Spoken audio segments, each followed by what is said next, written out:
Hello students, তোমাদের সবাইকে স্বাগত আমার চ্যানেলে। আজকে তোমাদের সাথে শেয়ার করব একটা নতুন চ্যাপ্টারের ভিডিও। সেটা হচ্ছে এস ব্লক মৌলসমূহ। অলরেডি অনেকগুলো চ্যাপ্টারের পরিচ্ছেদ সংক্রান্ত প্রশ্ন উত্তর কিন্তু আমাদের হয়ে গেছে। তো কি কি চ্যাপ্টার হয়েছে সেটা একবার বলে দিই, আর যারা দেখোনি অবশ্যই ভিডিওগুলো দেখে নিও, প্লে লিস্ট চেক করে নিও, প্লে লিস্ট করা আছে। প্রথম চ্যাপ্টার যেটা রসায়ন বিজ্ঞানের প্রাথমিক ধারণা, এটা সম্পূর্ণ হয়ে গেছে, পরমাণুর গঠন হয়ে গেছে।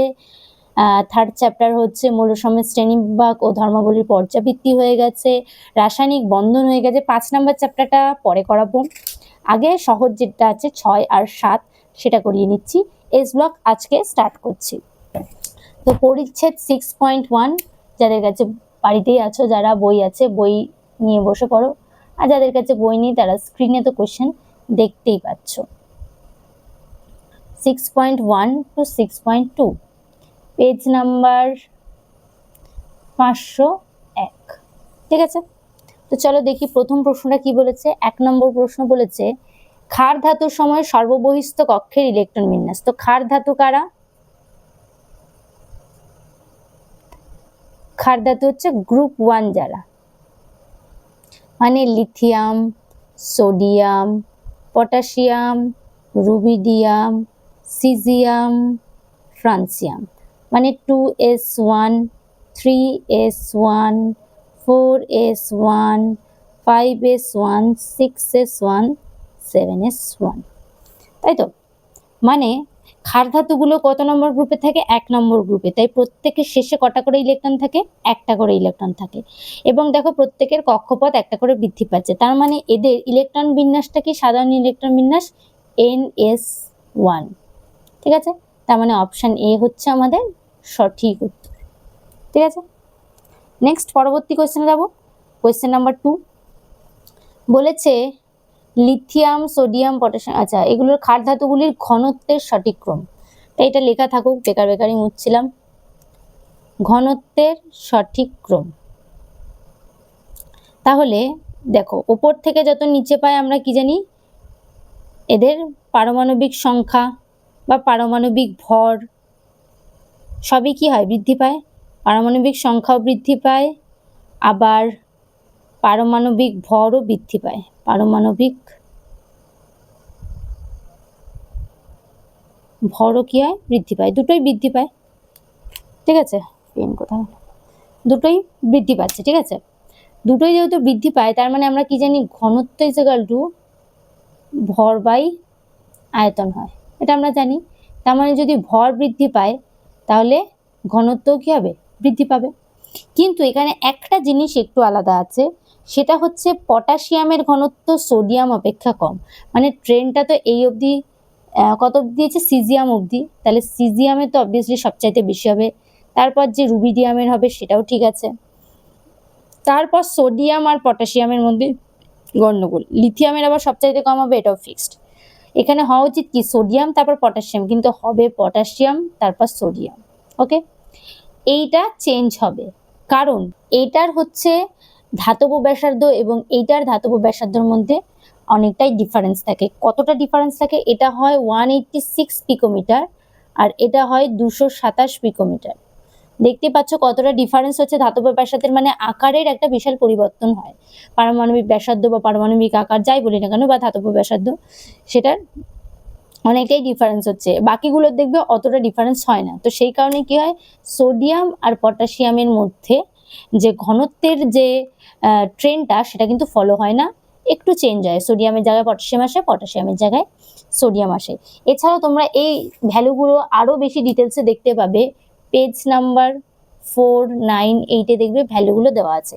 আমি একটু বলে দিচ্ছি, দেখো প্রথমে আছে লিথিয়ামের 152, তারপরে সোডিয়ামের 186, তারপরে হট করে পটাশিয়ামের আবার 227, অনেকটাই বেশি। তারপরে আবার দেখো 248, 265, 375 এরকম। তো পরপর ঠিকঠাকই বাড়ছিল সিজিয়াম অবধি, কিন্তু এই দুটোর মধ্যে একটু এক্সেসিভ বেশি ডিফারেন্স হয়ে গেছে, যার কারণে এদের ঘনত্বের ব্যাপারটাও একটু আলাদা হয়। ঠিক আছে, সেই কারণে ঘনত্ব কি হয়, একটুখানি ডিফারেন্স দেখা যায়। ঠিক আছে, তাহলে আমরা যে ভ্যালুটা লিখেছি দেখো বইয়েও তোমরা দেখতে পাবে, সোডিয়ামের হয় 186 আর পটাশিয়ামের হয় 227। তো যেহেতু এক্সেসিভলি হাই হচ্ছে তাই জন্য ঘনত্বের এরকম আমরা ট্রেনটা দেখতে পাচ্ছি।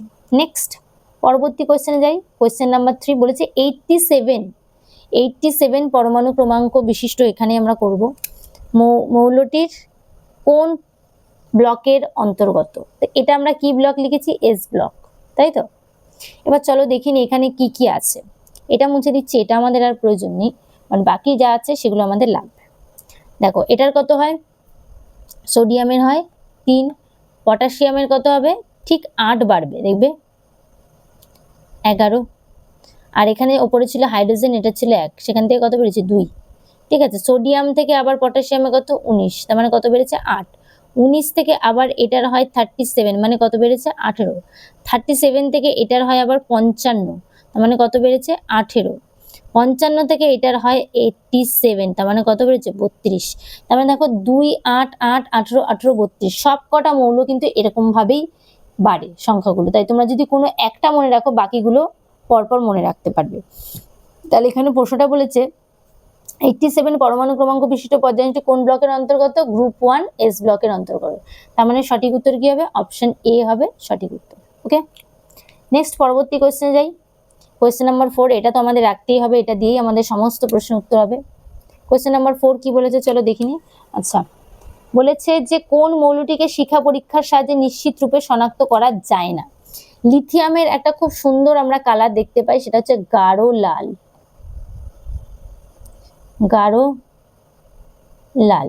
ঠিক আছে, সোডিয়ামের আমরা দেখতে পাই হলুদ। ঠিক আছে, পটাশিয়ামের আমরা দেখতে পাই বেগুনি, রুবিডিয়ামের আমরা দেখতে পাই একটা লালচে বেগুনি মতো হয়, লালচে বেগুনি। আর সিজিয়ামের হয় নীলচে বেগুনি। ঠিক আছে, তো এগুলো এস ব্লকের সমস্ত মৌলগুলোরই, মানে গ্রুপ 1 এর সমস্ত মৌলগুলোই কালার দেখায়। তাহলে অপশন এ বলেছে লিথিয়াম, তো লিথিয়াম তো আর হচ্ছে না, এটা মুছে দিই, লিথিয়াম তো আর হচ্ছে না। অপশন বি কি বলেছে? সোডিয়াম, সোডিয়ামও হচ্ছে না, সোডিয়ামেরও কালার আছে। সি বলেছে বেরিলিয়াম, বেরিলিয়ামটা কোন গ্রুপের অন্তর্গত? গ্রুপ 2। গ্রুপ 2 এর মধ্যে কি আছে? বেরিলিয়াম। যেহেতু এর আকার অত্যন্ত ছোট,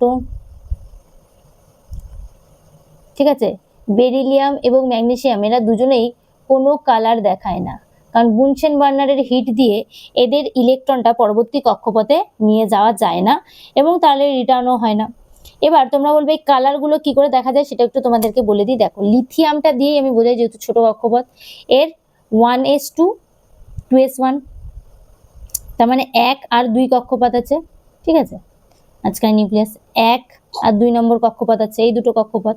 তাহলে আমরা যখন একটু হিট দেব, যখন আমরা এনার্জি পাই, শরীরে অনেক পরিমাণ এনার্জি পাই, তখন কি আমরা সিঁড়ি বেয়ে ফটফট ফটফট করে উঠে যেতে পারি। ঠিক তেমনি আমি যদি বাইরে থেকে এনার্জি দিই, তাহলে এই কক্ষপথে যে ইলেকট্রনটা আছে সেটা কি হবে? পরের কক্ষপথে যেতে পারবে। ঠিক আছে, এবার পরের কক্ষপথ থেকে যখন নিচে আসবে, তখন তারা কিছুটা এনার্জি রিলিজ করে। এটা যেমন এনার্জি কি করলো? শোষণ করলো, তাই তো। শোষণ করার পরে সে নিম্নতর কক্ষপথ থেকে উচ্চতর কক্ষপথ গেল, যেটা হয় আর কি, প্রচুর এনার্জি দেখলে আমরা নিচে সিঁড়ি বেয়ে উপরে সিঁড়িতে উঠে যাই, সেরকম। তো আবার যখন ওপর থেকে নিচে নেমে আসে, তখন কি হয়? রিল্যাক্স ফিল করি, তো এনার্জি রিলিজ হয়। দেখবে নিচে নেমে আসার সময় তো কষ্ট হয় না। তাই এই যে এনার্জি রিলিজ হলো, সেটা আমরা কি করে বুঝবো? তখন এরা কি করে? বিকিরণ করে, একটা আলো, আলো, আলোর বিকিরণ হয়। ঠিক আছে, যার কারণে যে এই যে আলো বিকিরিত হচ্ছে, সেটা আমরা কি করে বুঝবো? তখন তারা বিকিরণ কি করে? কালারের মাধ্যমে বোঝায়। তাই যখন পরবর্তী কক্ষপথ থেকে নিচের কক্ষপথে নেমে আসে, তখন তারা বিভিন্ন কালার শো করে। ঠিক আছে, কিন্তু বেরিলিয়াম আর ম্যাগনেসিয়ামের ক্ষেত্রে এটা পসিবল হয় না। বুনসেন বার্নারের হিট দিয়ে এদেরকে এরকম প্রথম কক্ষপথের থেকে পরের কক্ষপথে ইলেকট্রন ট্রান্সফার হয় না, কারণ এরা আকারে অত্যন্তই ছোট হয়। ঠিক আছে, তার জন্য আমাদের সঠিক উত্তর কি হবে? অপশন সি, এ কোনো কালার শো করে না। ক্লাস 12 এই প্র্যাকটিক্যালগুলো আছে, তোমরা করবে। এগুলো হচ্ছে শিখা পরীক্ষা বলে, শিখা পরীক্ষার মাধ্যমে এগুলো করা হয়। তো এই প্র্যাকটিক্যালগুলো তোমরা করবে এবং খুব ইন্টারেস্টিং, ভালো লাগবে। প্লাটিনাম তারের সাহায্যে করবে। নেক্সট পরবর্তী কোশ্চেন যাই, কোশ্চেন নাম্বার 5। এই টপিক রিলেটেডই কোশ্চেন, সো এটা থাকুক যেমন রয়েছে। বলেছে মুনসেন বার্নারের পটাশিয়াম লবণ যে বেগুনি বর্ণের শিখা সৃষ্টি করে, এই যে দাঁড়াও আরেকটা কালিনী, বেগুনি বর্ণের শিখা সৃষ্টি করছে পটাশিয়াম লবণ। ঠিক আছে, বলেছে সৃষ্টি করে, তার জন্য ইলেকট্রনটি কোন কক্ষ থেকে কোন কক্ষে, আমি কি বললাম? তার পরবর্তী কক্ষপথ থেকে আগের কক্ষপথে ফিরে আসে। তাহলে এবার পটাশিয়ামের কটা কক্ষপথ আছে? দেখতে পাচ্ছ 4টে। তার মানে আমি এখানে ছোট্ট করে দেখাচ্ছি, 1 2 3 4। আচ্ছা, মাঝখানে ছোট্ট করে আমি দিয়ে দিলাম, দাঁড়াও এটা একটু মুছে দিই, একটু বেশি ছোট হয়ে যাচ্ছে বাবা, আঁকা যাচ্ছে না। আচ্ছা, আমি একটুখানি আরেকটু ছোট ছোট করে আঁকি, 2 3 4 5। ঠিক আছে, দেখো এর 4টে তো কক্ষপথ, এই যে 4 আছে, 4s1 পটাশিয়ামের। তাহলে 1 2 3 4, 4 নম্বর কক্ষপথে এ যাবে কত নম্বর? এর পরের কক্ষপথে আমি এখানে একটুখানি এঁকে দিই। ঠিক আছে, পরের কক্ষপথে যাবে মানে এই কক্ষপথটায় যাচ্ছে, দিয়ে তখন আবার 5 নম্বর কক্ষপথ থেকে কি হচ্ছে, 4-এ ফিরে আসছে, তখন কিন্তু আলো দেখাচ্ছে।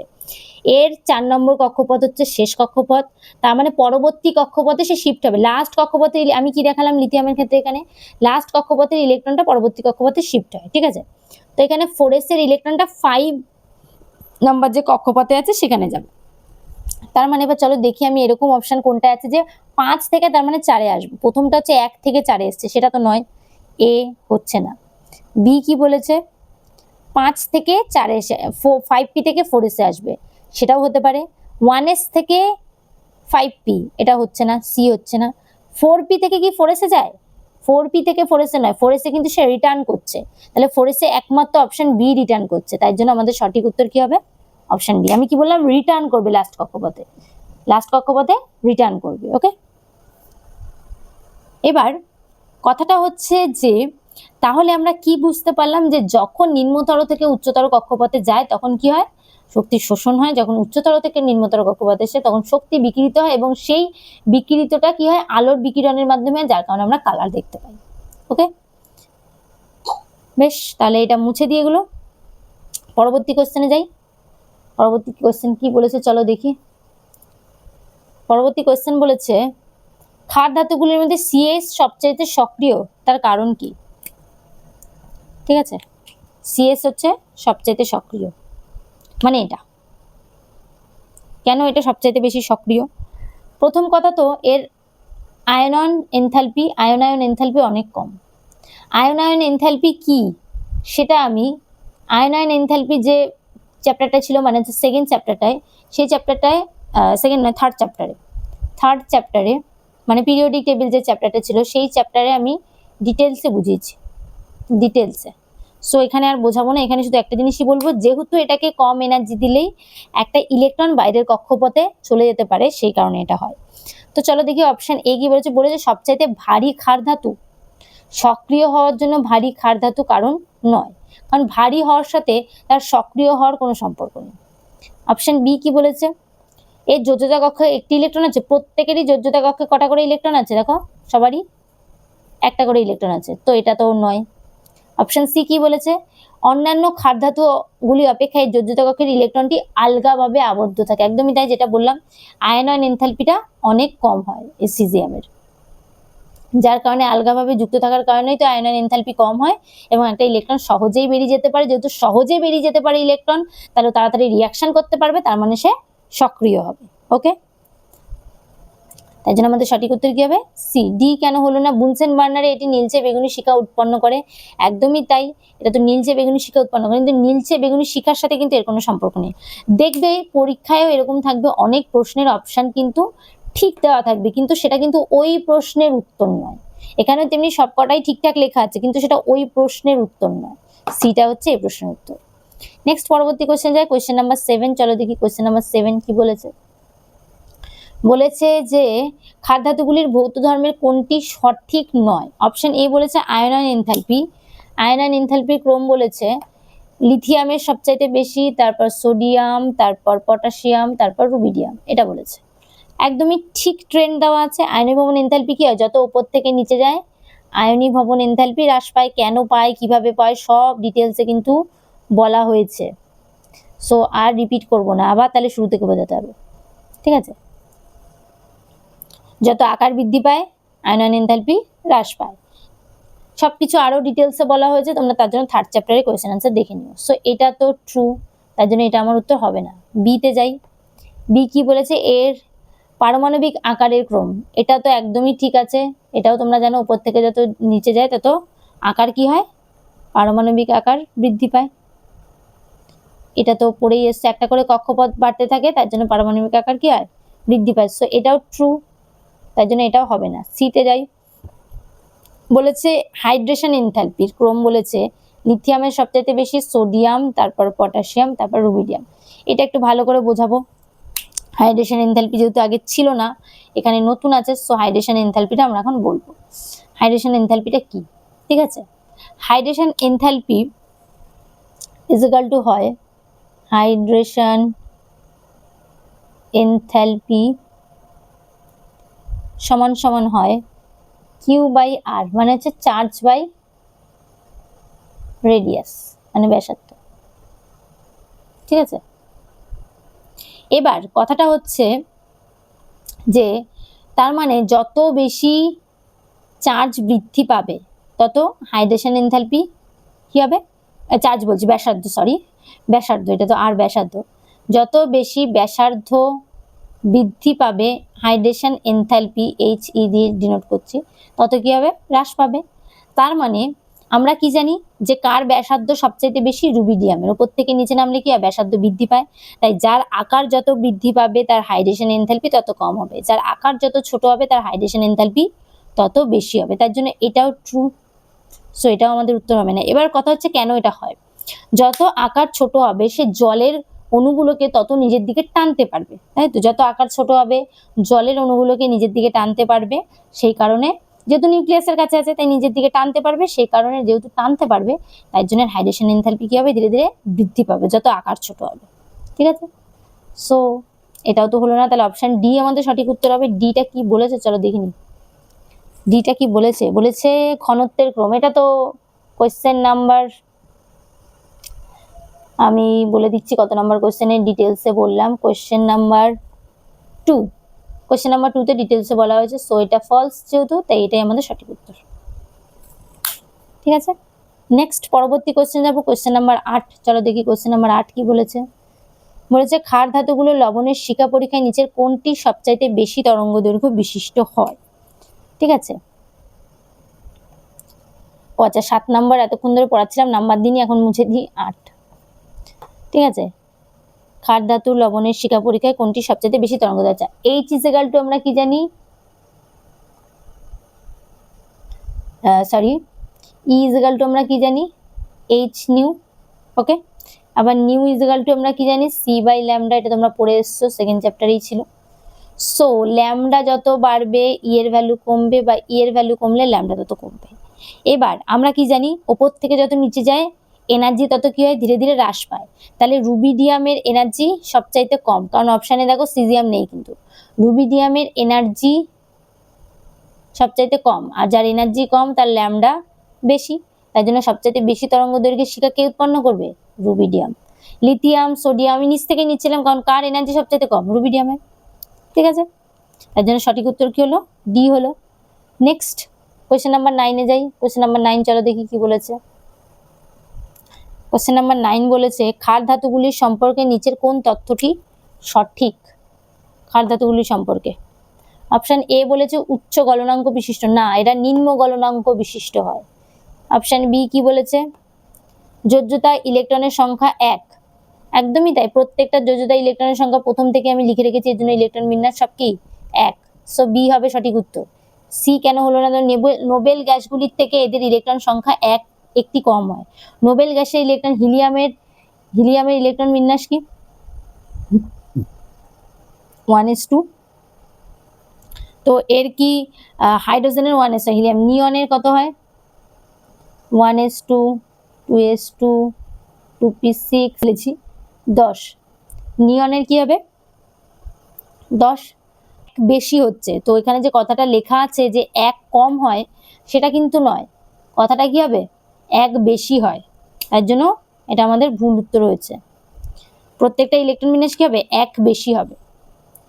নেক্সট বলছে উচ্চ আয়নীভবন এনথালপি, আয়নীভবন এনথালপি উচ্চ সেটা লিথিয়ামের ক্ষেত্রে, বাকিগুলোর ক্ষেত্রে নয়, যত উপর থেকে নিচে যায় আয়নীভবন এনথালপি কমতে থাকে, তো উচ্চ আয়নীভবন এনথালপি কথাটা ঠিক নয়, ঠিক আছে? নেক্সট পরবর্তী কোয়েশ্চেনে যাই, কোয়েশ্চেন নাম্বার 10। চলো দেখি কোয়েশ্চেন নাম্বার 10 কি বলেছে।